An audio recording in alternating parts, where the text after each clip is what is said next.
Revolusi Indonesia kalau kita baca Ben Anderson, motor penggeraknya anak muda. Anak muda itu bukan Asvin sama saya. Di periode itu kita itu generasi tua, Asvin. Atiullah wa atiur rasul wa wil amri minkum. Wa wil amri minkum, taat kepada para pimpinan kalian. Tapi yang orang nggak pernah bahas itu para pemimpin yang gimana. Syaratnya kita taat kepada pemimpin itu ya mereka harus, syaratnya itu harus atiullah dan atiur rasul. Mereka harus taat pada Allah dan taat pada Rasul. Korup kok, melindungi korup kok ditaati. Jadi nggak ada syarat buat kita itu taat pada pemimpin hari ini. Justru kalau kita diam, kita nggak taat pada Allah dan nggak taat pada Rasul. Gitu loh. Yang mengerikan memang di periodenya Jokowi, dilanjutkan sama Prabowo ini, konsolidasi kelompok agama untuk menjadi penjilat rezim ini udah sangat mengerikan menurut saya. Yang pada akhirnya organisasi agama ini malah jadi menambah menjadi bumpernya. Padahal mereka itu bagian dari masyarakat sipil.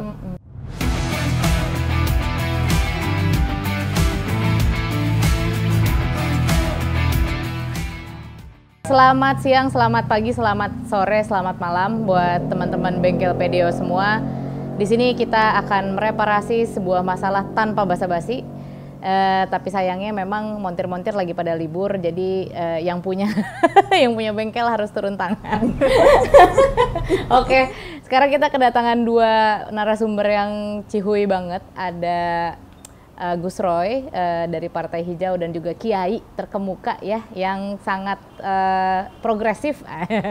Dan juga ada Mbak Asvinawati sebagai dosen dan hukum pidana. Dan juga dulu sempat aktif di LBHI dan juga masih bersamai banyaklah gerakan-gerakan kita hari ini gitu ya.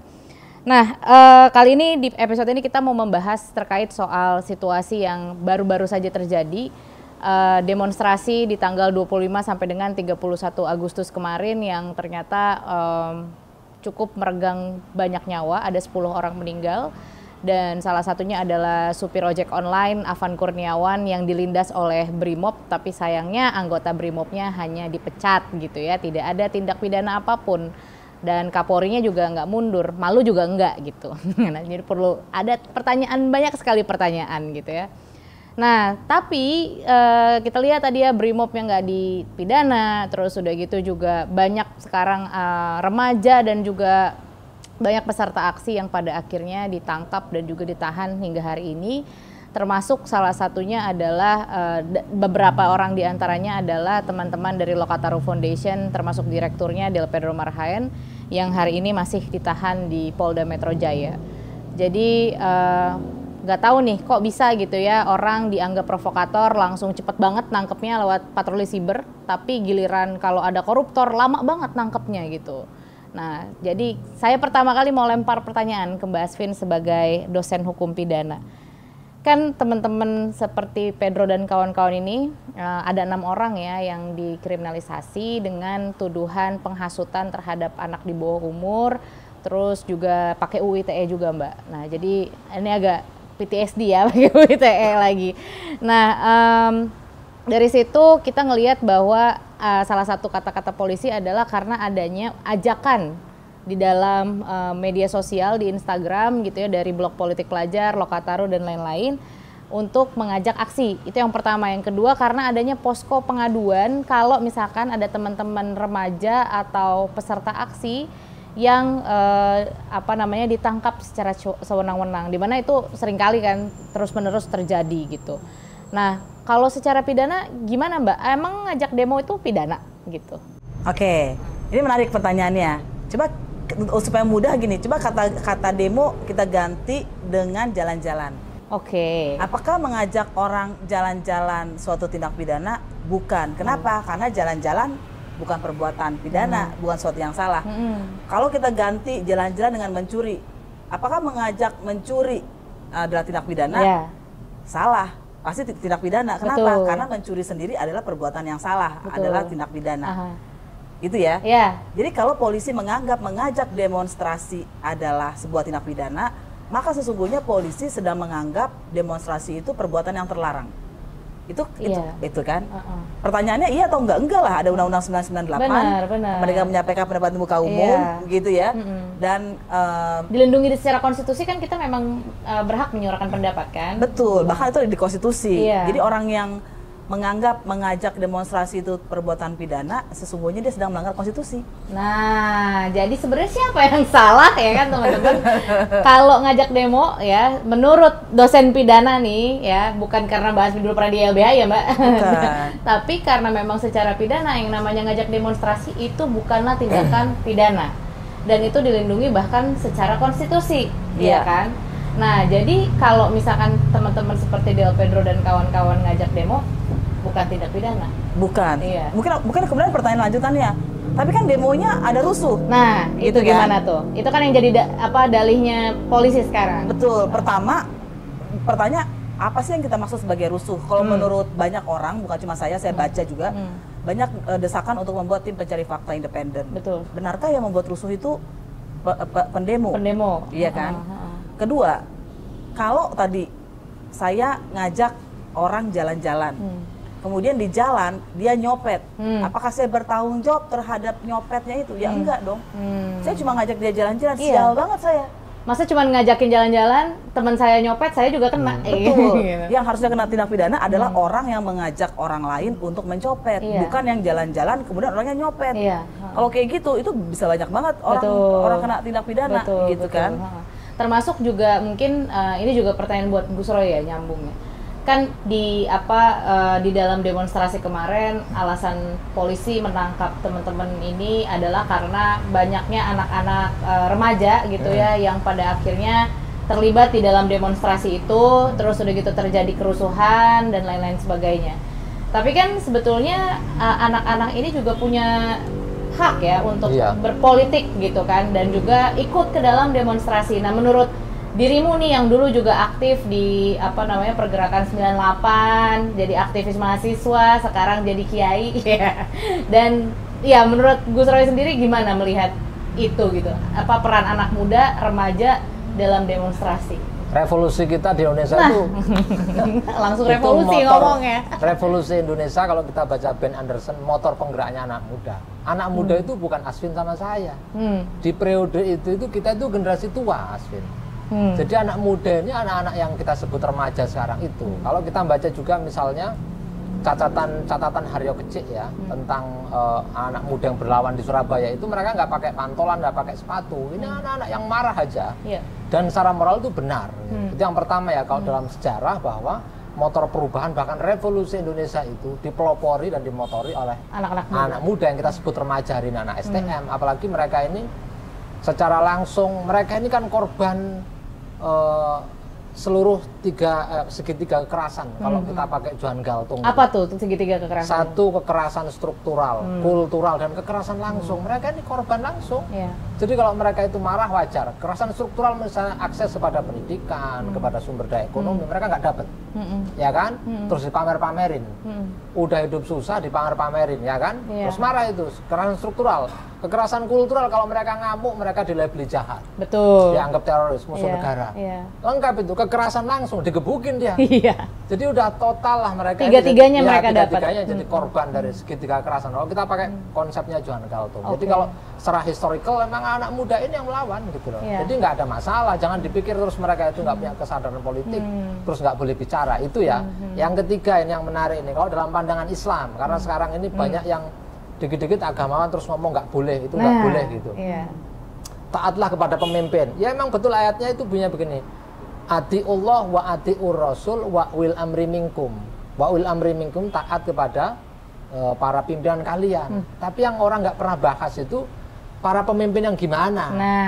Syaratnya kita taat kepada pemimpin itu ya mereka harus, syaratnya itu harus atiullah dan atiur rasul. Mereka harus taat pada Allah dan taat pada Rasul. Korup kok melindungi koruptor kok ditaati. Jadi nggak ada syarat buat kita itu taat pada pemimpin hari ini. Justru kalau kita diam, kita nggak taat pada Allah dan nggak taat pada Rasul. Gitu loh. Benar. Mereka ini nggak mau menegakkan keadilan ya. Tadi Fatia udah nyinggung ya, bunuh orang nggak ada sanksi pidana. Brutal. Bahkan sekarang nyari-nyari kambing hitam. Tadi Aswin bilang, masa ngajak jalan-jalan terus kena pidana. Dan demonstrasi menyampaikan pendapat di muka publik itu bukan tidak pidana gitu. Dan di Islam juga begitu, orang nggak bisa nanggung salahnya orang lain. Ya. Jadi kalau sekarang itu terus dia dianggap, ini kan cara berpikir hukumnya mesti clear ya, meskipun aku bukan orang hukum tapi kan yang ngerti dikit-dikit lah, karena temannya Asvin kira-kira. Hukum Islam ngerti loh. Jadi emang nggak bisa berlaku semacam itu. Cuman ini tambahan sedikit ya. Yang mengerikan memang di periodenya Jokowi dilanjutkan sama Prabowo ini konsolidasi kelompok agama untuk menjadi penjilat rezim ini udah sangat mengerikan menurut saya. Yang pada akhirnya organisasi agama ini malah jadi menambah menjadi bumpernya. Padahal mereka itu bagian dari masyarakat sipil, bukan berdiri dengan tentara dan polisi. Malah jadi alat penguasa. Ini kan lama-lama jadi Pam Swakarsa nanti itu. Udah ada keluar surat edarannya. Nah itu dia. Nah itu dia makanya. Jadi sebenarnya kan apa yang terjadi hari ini hanya sebuah refleksi dari sejarah yang berulang gitu kan. Di 98 terjadi kekerasan di era Soeharto gitu. Terus sekarang Prabowo juga bersama dengan beberapa orang di belakangnya yang dulu juga banyak yang tim mawar sekarang udah ada di pemerintahan juga pada akhirnya kalau kita lihat ya, kita refleksi dari statement-statementnya Prabowo gitu untuk merespon soal situasi demonstrasi hari ini, gua nggak melihat ada itikat baik ataupun komitmen.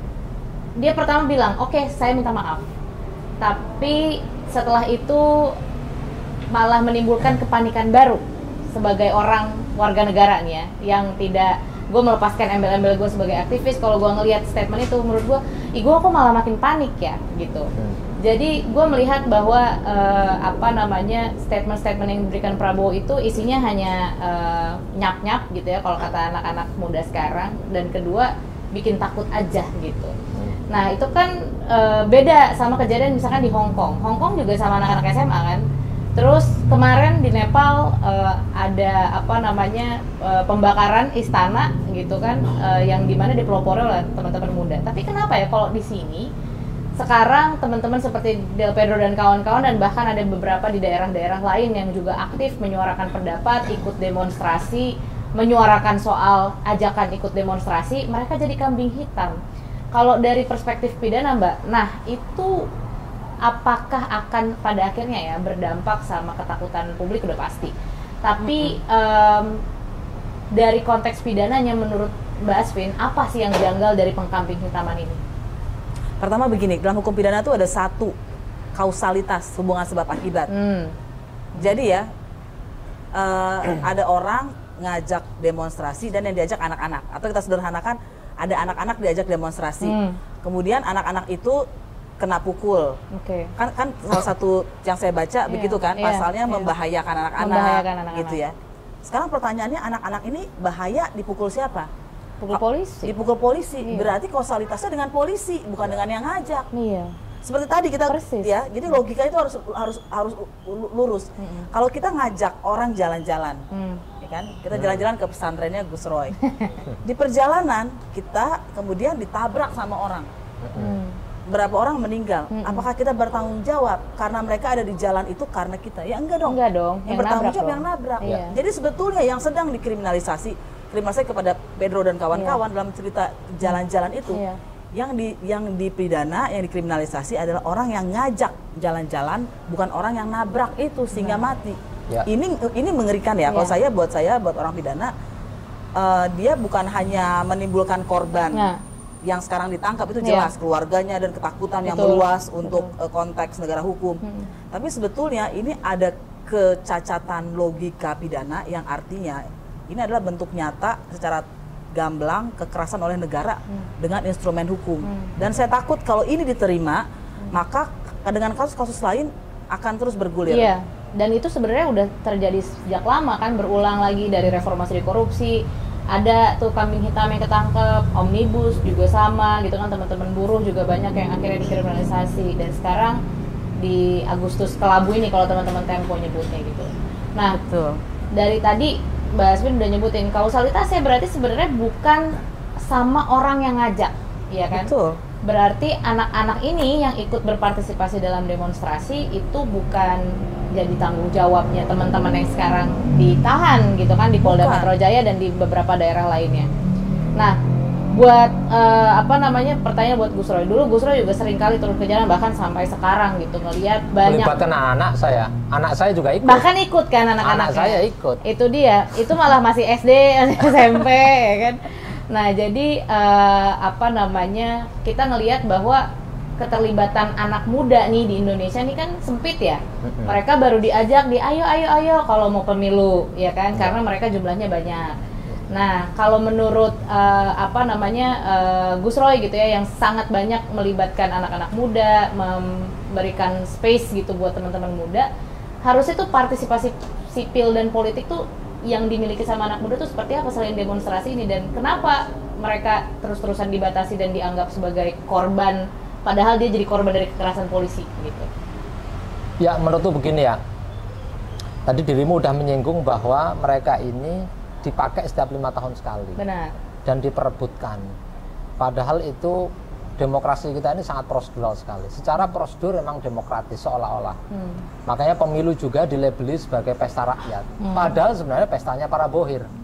Yeah. Jadi pemilu ini ritmenya sebenarnya dari bohir oleh bohir untuk bohir gitu. Nah sekarang mereka udah jadi korban, gitu kan ya, dalam kebijakan negara yang represif tadi. Represif dalam arti yang sangat luas ya. Termasuk dalam konteks struktur tadi itu, struktur kuasa yang nggak adil ke mereka. Terus mereka itu berteriak, apa salahnya gitu loh. Justru demokrasi itu bisa berjalan kalau suara-suara kritis itu diajarkan sejak dini gitu. Nah seperti Ignaz Kleiden bilang ya, pendidikan kita itu memang nggak ngajarin kritis, diajak membeo untuk memuja dan menjilat pada kepentingan penguasa. Nah ini kan warisan Orde Baru yang harus dibongkar gitu loh. Makanya pendidikan menurut saya instrumen untuk untuk memperbaiki demokrasi, salah satu ruangnya memang pendidikan gitu loh. Pendidikan yang demokratis, terbuka, mengajarkan nalar kritis, nggak hanya nalar kritis, bahkan juga perspektif kelas gitu loh. Kita nggak bisa ngomong bahwa mereka itu akan dapat kemakmuran misalnya dukung A, B, C, D, mereka ini nggak pernah dihitung. Mereka dihitung suaranya, tapi dalam agenda keputusan negara mereka nggak pernah dihitung. Apalagi dengan kebijakan tata kelola yang neoliberal ya. Jadi menurutku secara moral, secara agama, tadi saya juga menyinggung secara secara historical gitu. Mereka ini terlibat dan harus dilibatkan. Jadi justru kalau kita meminggirkan peran mereka justru berbahaya. Ditambah jumlah mereka itu kan paling banyak ya sebagai warga negara gitu hari ini. Ya persis. Betul. Misalnya tadi Aswin menyinggung kalau mereka ditabrak atau dipukul, yang salah yang mukul gitu loh. Benar. Kalau mereka emang tergoda, misalnya 1-2 anak tergoda ya, yang lain nggak bisa ikut nanggung atau yang ngajak nggak bisa ikut nanggung. Wala taziru waziratu wizra ukhra. Gitu. Jadi yang kurang lebih ya orang yang bersalah itu nggak bisa nanggung kesalahan orang lain lah. Semua nanggung kesalahannya sendiri-sendiri. Lah aku kan nggak ikut salah kok, aku suruh bertanggung jawab kan nggak bisa. Bahkan koreksi ya kalau aku salah ya, aku pernah waktu itu disuruh ngisi ceramah, bukan ceramah ini tapi ya bukan ceramah keagamaan, tapi bukan. Jadi waktu kan dulu pas di Kontras ada Ramadan for Human Rights. Nah di situ aku sempat riset gitu. Bahkan di dalam Islam sebenarnya kalau kita membiarkan situasi ketidakadilan dan juga pemimpin yang zolim itu tetap memimpin, itu kita ikut dosa, benar nggak Gus? Betul. Itu betul. Ada hadisnya katanya ya. Betul. Nah. Intinya kalau kita membiarkan ketidakadilan, kita bagian dari ketidakadilan lah. Nah, jadi buat teman-teman, walaupun kita memang sering kali ditakut-takutin, kita nggak boleh membiarkan ketidakadilan yang dilakukan oleh negara. Nah kita ke pertanyaan selanjutnya buat Mbak Asvin ya. Kemarin teman-teman Del Pedro CS juga digeledah. Gitu kan, kantor dan rumah gitu, dijemput paksa gitu kan, dan juga banyak buku-buku yang dilarang. Nah itu juga yang seringkali Gus Roy sampaikan ya di publik bahwa buku itu penting, kesadaran literasi, berpikir kritis dan sebagainya. Tapi aku mau ke Mbak Asvin dulu gitu.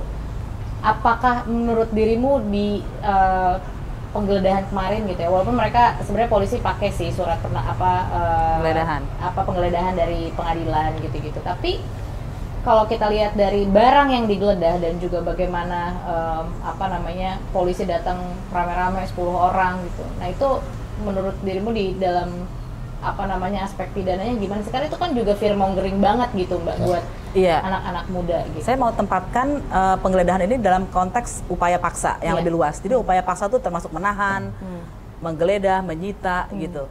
Pertama dia harus wajar. Misalnya ada orang belum diperiksa, ditangkep. Untuk apa? Penangkapan, penahanan di Indonesia ini sudah berubah menjadi membuat kapok. Padahal harusnya dia untuk memudahkan pemeriksaan. Begitu kata Undang-Undang 881 tentang Kitab Undang-Undang Hukum Acara Pidana.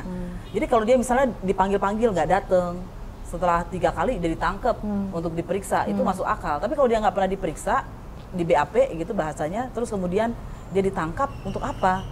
Terus malam-malam misalnya gitu. Benar, itu jam 10:30 malam. Betul, keperluannya apa? Pertanyaannya, setelah dia ditangkap, 10:30 malam, dibawa, udah kantor polisi jam berapa tuh? Dia diperiksa nggak? Langsung diperiksa. Langsung diperiksa. Pertanyaannya, ngapain periksa orang tengah malam? Tidak ada hari esok kah? Apakah itu pemeriksaan yang wajar, memeriksa orang tengah malam? Itu yang pertama.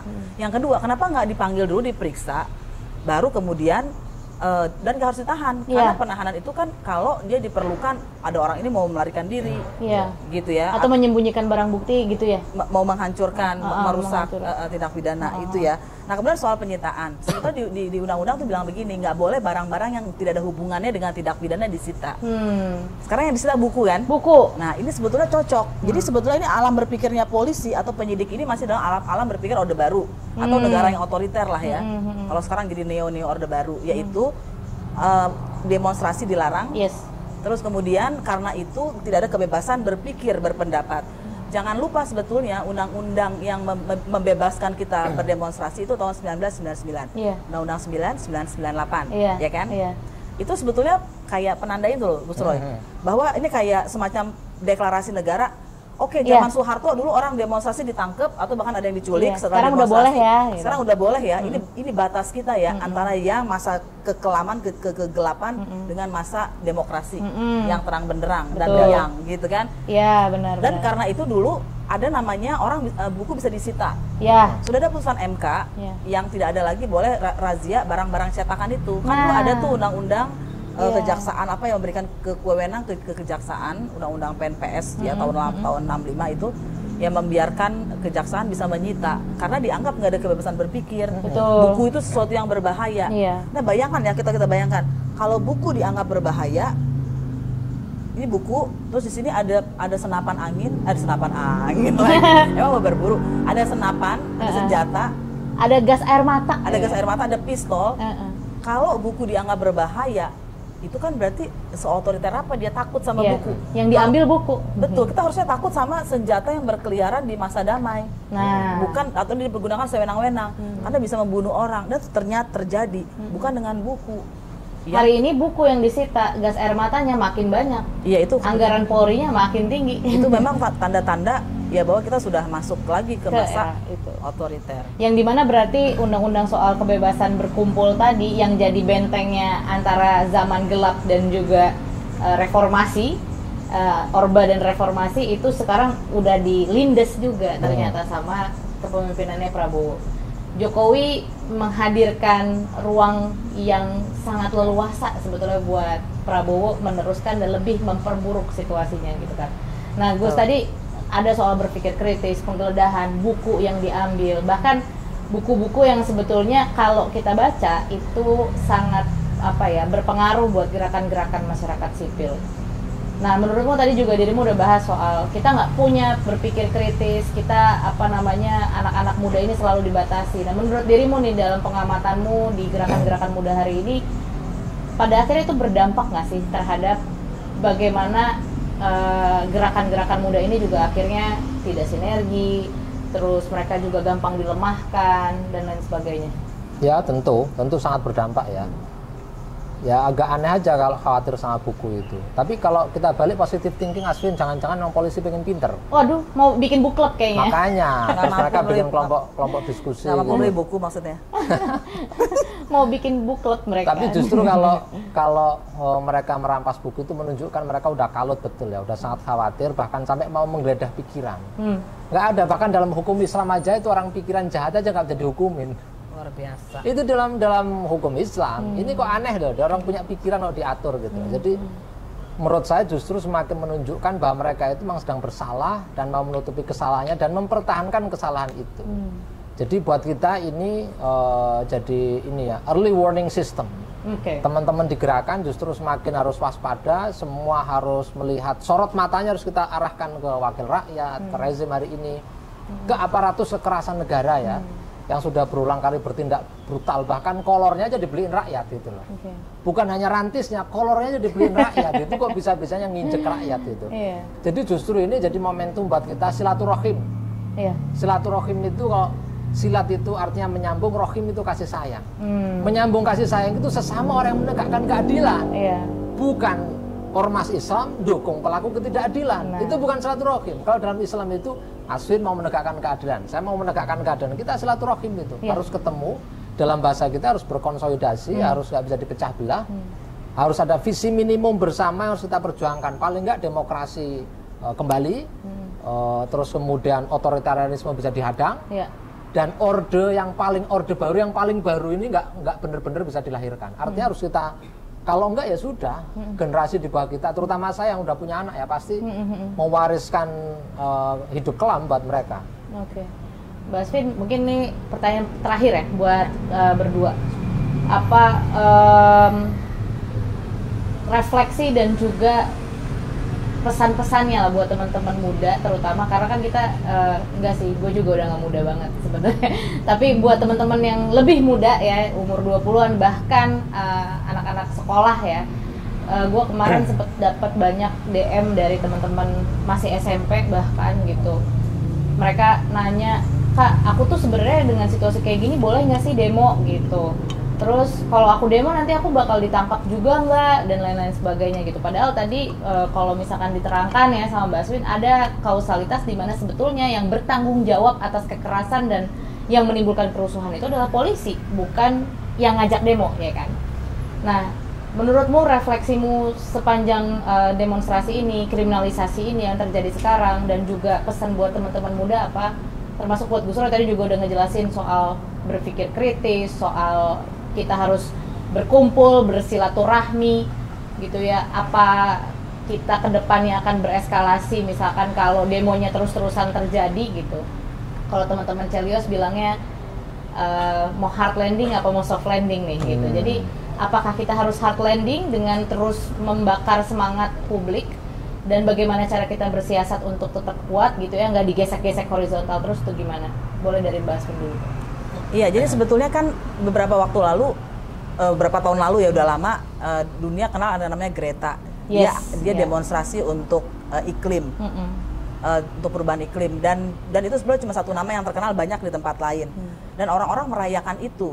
Itu artinya pendidikan berhasil karena tujuan pendidikan menurut Kovenan Hak Ekonomi, Sosial dan Budaya adalah untuk membuat orang semakin menyadari haknya. Jadi kalau orang kritis, anak muda kritis itu pendidikan berhasil.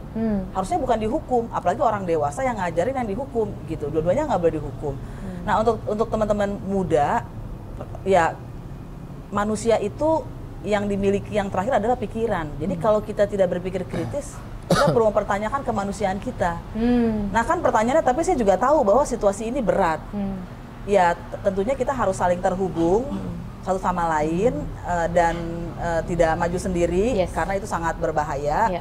Bisa kontak banyak lembaga untuk mengetahui bagaimana sih demonstrasi yang lebih aman, yang tidak akan mudah dikriminalisasi, dan lain-lain. Cari tahu lah ya, di sosmed banyak informasi. Iya banyak, dan bisa saling terhubung baik sesama teman-teman muda maupun dengan organisasi-organisasi yang bisa memberikan advokasi. Gimana? Aku jawabnya agak mundur dikit nggak apa ya? Boleh. Satu, selama ini kan mereka udah disalah-salahin itu, bahkan dianggap pelaku kekerasan. Itu salah besar itu. Kalau kita membaca Dom Helder Kamara, dia ini archbishop lah ya, seorang tokoh Katolik rohaniawan, dia bilang bahwa produsen kekerasannya itu penguasa, mereka yang punya perangkat untuk melakukan kekerasan. Maka direspon balik, jadi respon perlawan itu akan jadi spiral, namanya spiral kekerasan. Direspon lagi dengan cara keras, kita akan protes itu, direspon dengan lebih keras oleh rezim. Nah itu disebut dengan spiral kekerasan. Karena itu kalau kita, pandangan moral kita itu kita arahkan ke teman-teman muda, kita salah-salahkan justru salah. apalagi meminta rakyat untuk menahan diri. Yang suruh menahan diri itu penguasa yang megang senjata, yang sewaktu-waktu bisa mukul orang. Nah, yang kedua, saya ikut demonstrasi dalam banyak banyak arena lah ya, termasuk di pinggiran, di ruang-ruang konflik agraria. Saya tahu betul kita itu cuma mbak toa, kita cuma mengkritik, bahkan berdoa. Mereka udah mbak pentungan. Artinya apa? Secara equipment nggak pernah setara. Nggak ada orang mau kekerasan itu, nggak ada, karena nggak ada pilihan, terpaksa gitu. Jalan satu-satunya kalau kita dipancing, semut kalau diinjek pun mestinya harus marah kan, gitu loh, digigit. Digigit, bener. Ini hukum alam aja, kalau you diinjek masa lu diem aja sih. Ini apa itu, self defense mechanism, yang alamiah begitu. Jadi jangan disalah-salahin. Nah, yang ketiga, kalau mereka ditanya gitu kan, kamu ngapain sih? Ngerti nggak kamu omnibus law gitu? Nah, DPR aja nggak ngerti omnibus law. Ya kan, ngapain kita harus ngerti? Kalau Anda nanya misalnya tentara pelajar yang ikut perang itu, anak remaja yang dipersenjatai dan ikut perang, dan anak-anak muda yang di Surabaya itu, kamu tahu nggak kolonialisme itu apa? Dia nggak bisa mendefinisikan, tapi tahu secara moral ada yang jahat, ada yang keliru. Dan anak-anak muda ini tahu secara moral ada yang jahat dan ada yang keliru, dan mereka protes. Karena itu harus didukung. Mereka justru sangat kompeten pada republik. Saya selalu bilang tidak ada republik tanpa keadilan sosial bagi seluruh rakyat Indonesia. Dan mereka rakyat Indonesia dan mau mempertahankan republik itu. Jadi kita harus dukung mereka. Oke, terima kasih buat Mbak Asvin dan Gus Roy. Teman-teman, itu tadi diskusi yang singkat tapi cukup bernas gitu ya, dan juga mungkin itu bisa jadi penyemangat buat kita semua, terutama teman-teman muda gitu yang mau menyuarakan pendapat, yang mau ikut berdemonstrasi. Yang harus diingat, demonstrasi itu bukanlah tindak pidana. Dan apa yang dilakukan oleh teman-teman selama ini, apa yang dilakukan oleh Del Pedro CS untuk mengajak kita beraksi bersama, berpendapat, dan juga menyuarakan keluh kesah kita selama ini yang udah sering kali ditindas gitu ya sama negara, itu adalah sebuah bentuk bela negara sebetulnya. Jadi bela negara itu bukan berarti kita pegang senjata, tapi bela negara adalah ketika kita masih mau bersuara, kita masih mau kritis. Dan orang-orang yang mengaku patriot, belum tentu mereka itu sebetulnya adalah orang-orang yang benar-benar patriot dan nasionalis. Karena seringkali justru orang-orang yang berteriak soal patriotisme, itu mereka yang seringkali menodongkan senjata terhadap masyarakat. Sampai jumpa di Bengkel PDO selanjutnya. Mudah-mudahan montir saya nggak pada libur lagi. Assalamualaikum warahmatullahi wabarakatuh. Waalaikumsalam warahmatullahi wabarakatuh. Terima kasih.